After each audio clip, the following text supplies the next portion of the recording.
Welcome everyone to INIT Talks show. Hope you're doing well this evening. Welcome everybody. And we have an Esmeralda today with us. Thank you so much for taking your time to be with us today. Yeah, it's great to be here. And I'd love to share all my experiences with everyone. So yeah, it's great to be here. Yeah, so let's start. You've been on SimRacing Expo, so would like to know a little bit more about it. How was it for you? Was it your first offline event or not?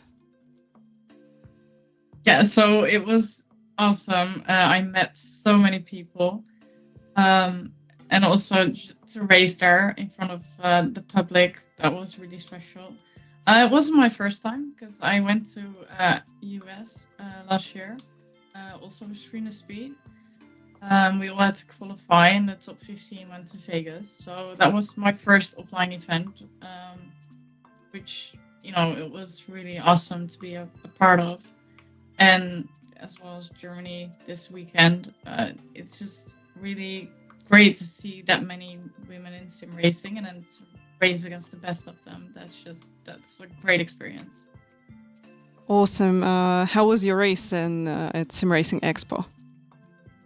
Oh, I think it went well. I'm really happy with the results. Obviously, I wanted to win, but yeah, I just lost out on it. So P3 in the first race, which I was lucky with an incident in front of me. But yeah, sometimes you just have to be there, and even if you're behind the pack, at least you'll get there and scrape by. And then the second race, I was actually in the lead for a couple of laps, with Saoirse behind me, chasing me, and yeah, I just lost out. But it was a great race, and I ended up P2, P3 overall. So yeah, I'm really happy. Great, congrats to you. That's a good result to get the podium. Thank you. Was it your type of car which you drove on the event? I know you've been driving the Formula 4 at Nürburgring. So can you tell me a little bit about this? Yeah, so I race a lot of cars in iRacing, mostly the LMP2. And I had tried the F4 for a couple of practice sessions, but not a lot. So yeah, it was quite a new car for me to drive. But I don't know, I kind of it felt right. So it wasn't that hard for me to get into it. Yeah, I think as you got a lot of experience, as you said, with LMP2, it's quite easy to get used to Formula 4 as that's card with a downforce, and it's fast also. So yeah, I think that's why you didn't have a lot of issues with this. How long ago did you start iRacing? Did you start sim racing overall? I think it was 2020, early 2020, that I started sim racing. And I think I went into iRacing immediately when I was starting. I'm not completely sure. But yeah, I did ACC and iRacing at the same time, kind of. Mm-hmm. So yeah, 4 years ago, right in the COVID pandemic situation. Yeah, I think just many people, so we had on INIT Talks, the many people started from pandemic time. I started also. I think just, everybody get tired at home and they go in to do something, and it was sim racing, other games, and someone went to streaming. Yeah, that was great time to start the sim racing, the new hobby for yourself, definitely. All right. So was it hard for you to start in iRacing? Do you have any sim racing experience before? Maybe you play some racing games before you started in sim racing, or not? Oh yeah, I I actually played the F1 games like 2015 through, I think it was like 2018 or 2019 that I did. And that was just my experience. It wasn't really sim racing. I just did it for fun with like all the assists on. Eventually in 2017, I bought the Trustmaster T300, That Hmm. was like my first wheel, and I think it was 2 months before I got the F1 wheel add-on because I was just so into Formula One at that time. Still, by the way, but yeah, and I just played it for fun until I met Yvonne, um, and she got me really into sim racing. That's awesome. Um, can you tell me more about what equipment you got right now? So you definitely did some upgrades. I'm pretty sure in this. Oh yeah, I did. Mm, yep. Yeah, so I've got a bit of a luxury setup. I've got the Heusinkveld sprint pedals. Um, I'm not connected to Heusinkveld, but I can really recommend them. They are awesome and they really help with my consistency. And then I've got the Fanatec CSL Hmm. ED with the boost kit, so it's 8 newton meters of force. And then I can actually show you because I'm right in front of the screen. I've, I've got the V2.5 steering wheel with Oh, this the advanced visual module. So nice. yeah, This one is awesome. yeah. I'm really a fan of the wheel. Yeah, it's great. The only thing that's missing is the screen on it. Yeah, I hope they'll get one someday. Hmm. Um, how's the house community for you in the like in our racing and sim racing also because we been talking about this with other guests on the INIT Talks show and find out that community in sim racing overall really friendly, really welcome. Do you feel that too? Yeah. It's I don't know. I don't know how to actually say this, but you're they make you feel welcome. So I had no trouble in Germany to just get into the group on the first night that we met each other. With the whole group, we went out to dinner in Dortmund and we had a amazing time. So it's just so easy to get into, and I don't know, they're all such nice people, and hopefully there are some bad ones in there as well. But overall, my experience is so great. Yeah, that's good. Usually, people, especially when you're coming first time into sim racing, they try to help you with advices. They try to like guide you to find your journey in sim racing. It's really cool indeed to have really welcome people because not all the time you have this in other games and. Yeah, sometimes the community not really welcome, and it's really good that it's in opposite for some racing. Yeah, yeah, it's great. Yeah, I mean, if you want someone to help you, you just have to ask, and they're all prepared to help you and to make time. So yeah, overall, it's a great community. Hmm. Okay, so as you said that LMP2 is your like main car in our racing, do you remember any highlight of events which you did with it? Maybe you did some endurance races where you finish on the podium or something like this. Oh, I've got a couple of highlights, but they didn't end really well. No, I definitely had amazing experiences with the LMP2. Uh, I started with a team of, well, we were just friends uh, and not really professionals. So we ended up between tire barriers and stuff. So yeah, I think as it was so much fun, but for really ending up high, I think all of our races ended up in the wall somehow. Yeah, so not really memorable. I think we once got a podium, and then one of our drivers, I can't, one of our drivers didn't drive enough laps, so we got disqualified as well. Oh Yeah, no. so yeah, so yeah, I mean, didn't end well, but I had so much fun in in all of these races, so it was worth it. Totally worth it.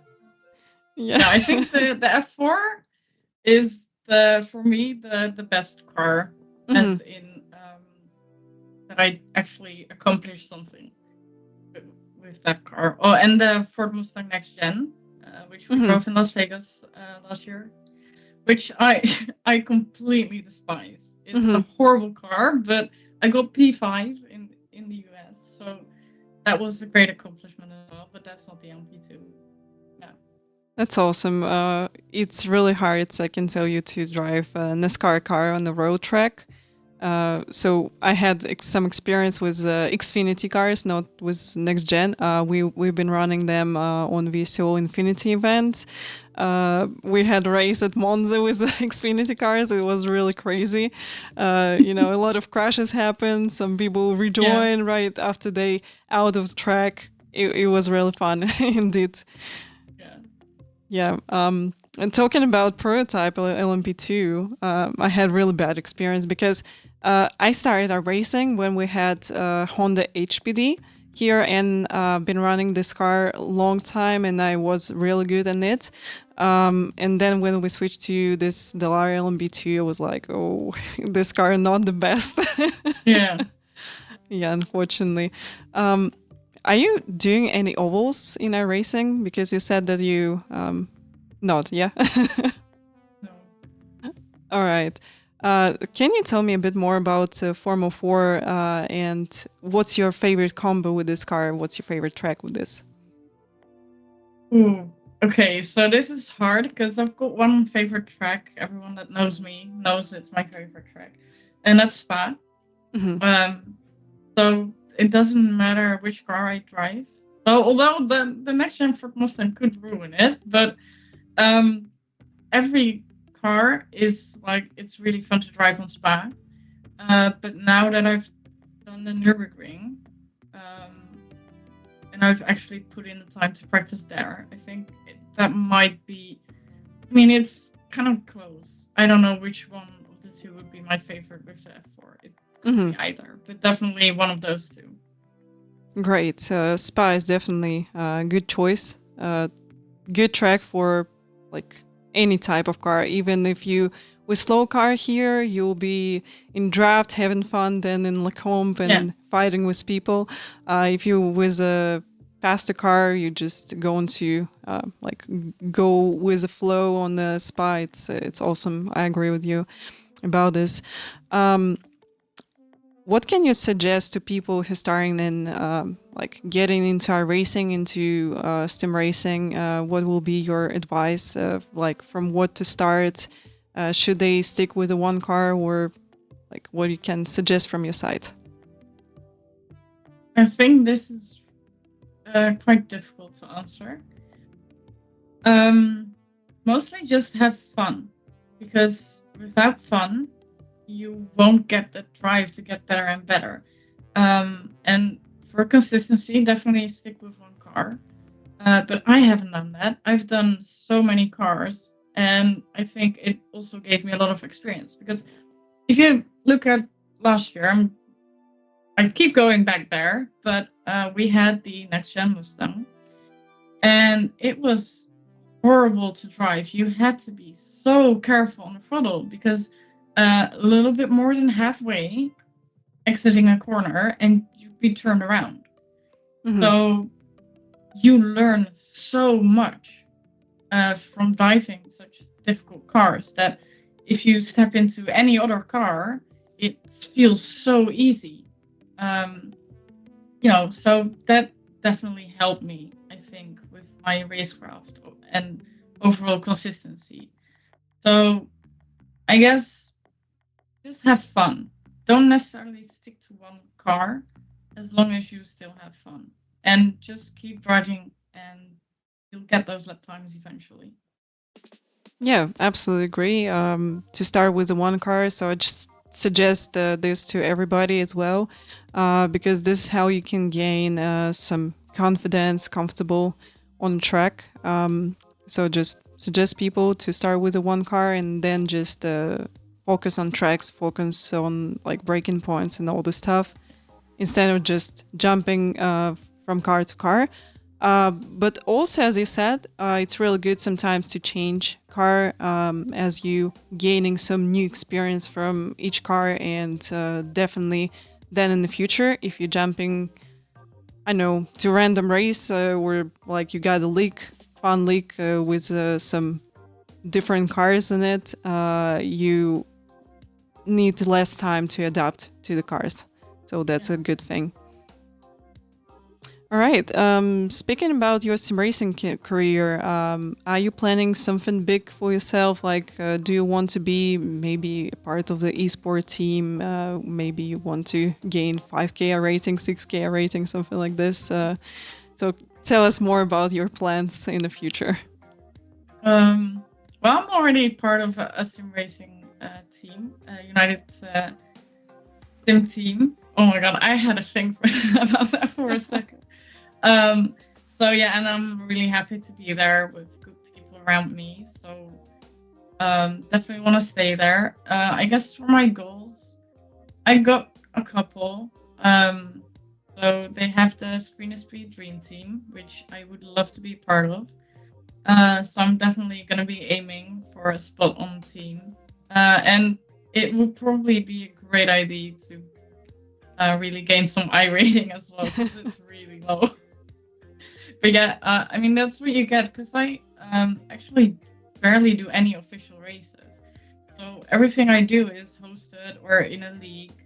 So I never actually gain any I rating. I think I must have been able to get like 3K if I'd actually practice and race official races. So that's definitely a good goal as well. Yeah, you got really good plans. Can you tell me about your sim racing team? Where you're in? Yeah. Yeah, I'm in a United Sim team, and we welcome everybody. It doesn't matter who you are; you're always welcome to drive with us. We've got loads of drivers, also different categories. So we've got iRacing, ACC, R Factor 2. I think there's a couple that are still driving Assetto Corsa as well. And then we've got Gran Turismo as well. So it really doesn't matter what you're gaming on. There's always a place for you at United Sim Team. That's awesome that your team is really flexible with categories because some teams they really only focus on like one simulator. That's awesome. Are you doing any specific preparation before your league races? Can you tell me more about your routine of how you prepare for the races?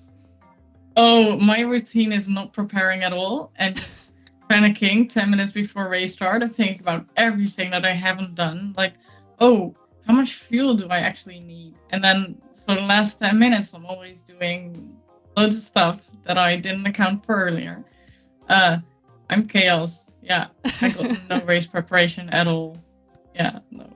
All right. The main question is it working in races? Sorry?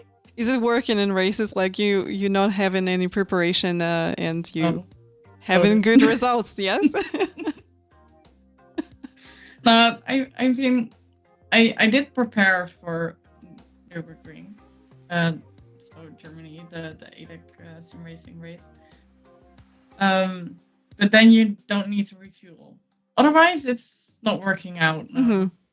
So I think everyone that followed me knows that I did make a couple of mistakes in a couple of races, which actually made me take a break from racing for a really long time. And I actually only started racing again for the ADAC SimRacing Expo. And I think taking a break sometimes works out really well. For me, it did, I think. So yeah, I'm definitely going to change my approach to races. Yeah, I think if you're going to have more practice, that's definitely going to give you more confidence on the track. So I think that you noticed that because you prepare for SimRacing Expo event already. So you should notice that you felt a lot better. Yeah. Yeah, but we all, you know, sometimes jumping into races without practice. It's absolutely okay. I'm doing this as well. Then I'm like, okay, we're just going to like practice in the race with other people on the track. Yeah. It's fine. Yeah, but it's really difficult as well because you don't know the car, and then there has to be just a tiny change that makes you spin that you're not prepared for because you just haven't practiced enough. So I definitely can't recommend it. No.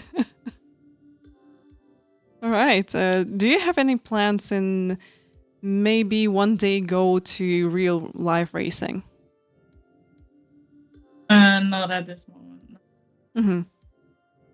I think I'm fine with sim racing because full road to real racing. I mean, I'm trying, but I don't think that I ever get to have the money to do that. Mm-hmm. So, I mean, I'd like to, but I'm not gonna keep dreaming of that. No, I'm more of a realistic person in that regard. Yeah, understandable, because in real life racing definitely so expensive and it's really hard to get into. Even if you got good results and everything, you got your talent and speed, it's really hard to get sponsors and to get into the team then, unfortunately. I hope in the future maybe it will be like more open opportunity for everybody. That would be great, especially, you know, we got championships like Tag Heuer, Porsche Sport, Super Cup, where people can get like into the real car, can try it. That's a good opportunity. So hopefully we'll get people from sim racing maybe taking a part in big championships in real life as well. Then after they winning in sim racing, it will be awesome. Yeah, we're really working hard on that. Screen Speed is at least. But yeah, it's a really big step, and there is so many talented women out there. So yeah, it's definitely possible. Just I think for me it's a little bit out of my league. But as I said, I'm more of a realistic person, and I mean, if I get a shot at it, then I would take it.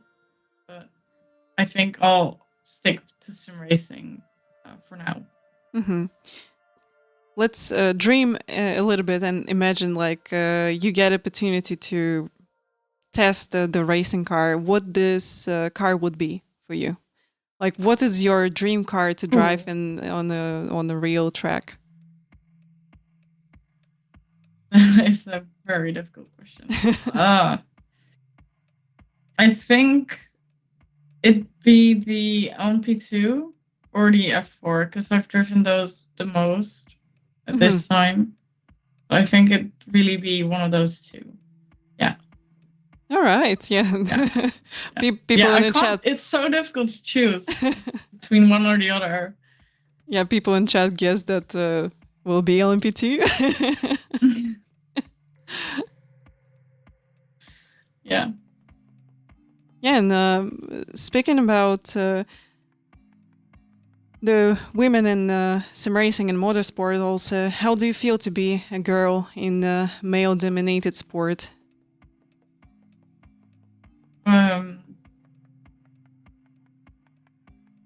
I mean, it's hard getting women into the whole group because the community is really lovely. But that community that I'm in largely consists of only women, and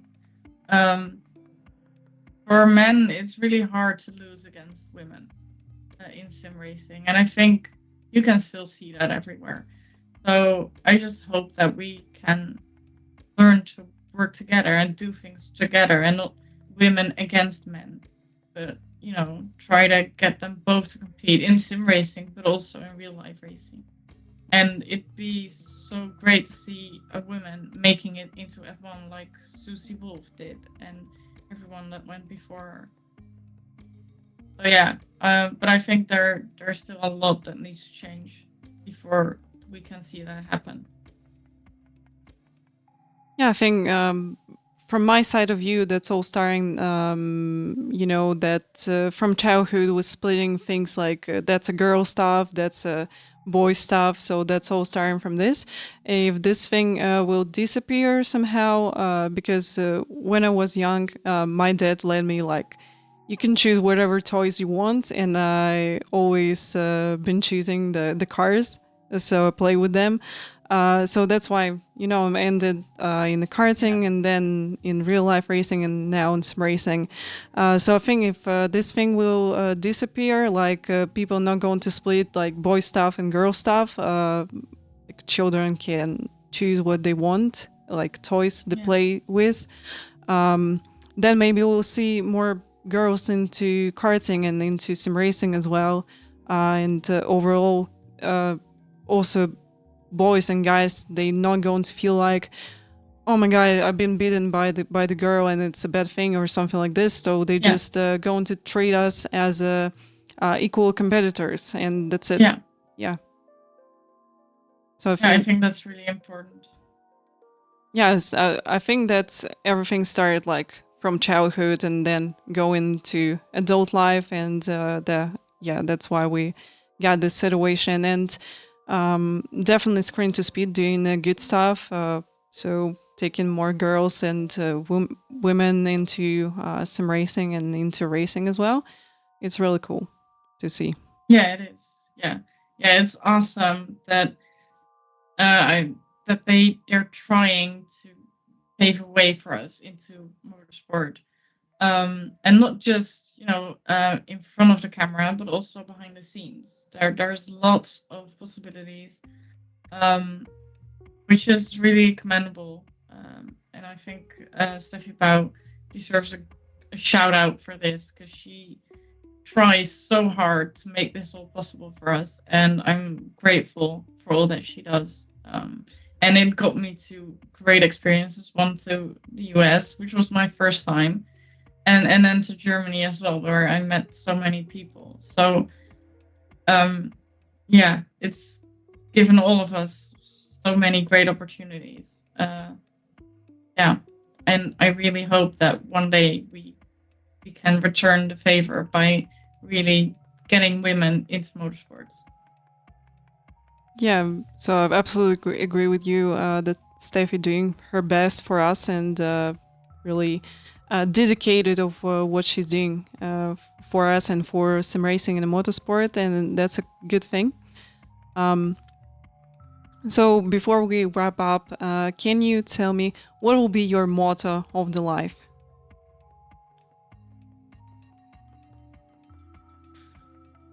My motto.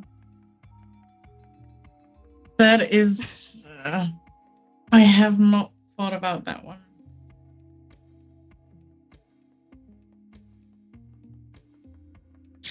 Oh, I don't think I can answer that.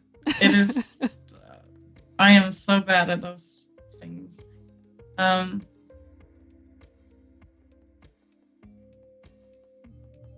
If you believe it, then you can make it. I think that will be my motto. It is the All right. most horrible motto there is. But no, it's not. It's great. Okay, thank you so much for taking your time and talking with us. That was really fun. Thank you so much. Yeah, it was. Yeah, everyone, thank you so much for joining, and we'll see you on INIT Talk next time on Thursday next week. See you. Thank you for watching. Bye-bye.